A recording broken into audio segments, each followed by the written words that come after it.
Siz bu afg'oncha Napoleonni yaqinlaringizga pishirib bering, duolarda qolasiz.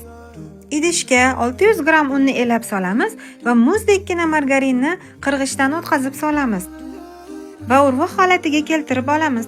200 gram smetanaga 1 choy qoshiq chayni sodani uksusda o'ldirib solib, ustidan 5 ta tuxum sarig'ini ajratib solamiz. Tuxum oqini muzlatgichga qo'yib qo'yamiz. Xamirga yetarlicha yana un solib, yumshoq xamir qoramiz.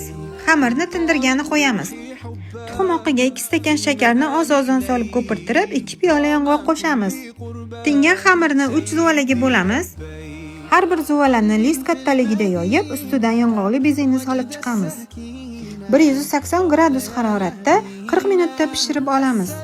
Xona haroratidagi 250 gram sariyog'ga 1 litr iriska molokoni qo'shib ko'pirtiramiz. Korj krem ketma-ketligida tortimizni xuddi shunday jarayonda yig'ib olamiz. Ustki qavatini xohishga ko'ra bezatamiz.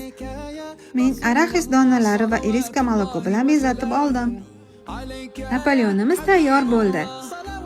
Bizni yo'qotib qo'ymaslik uchun obuna bo'ling va videoni bu shirinlikni bilmaydigan ovsiningizga yuboring.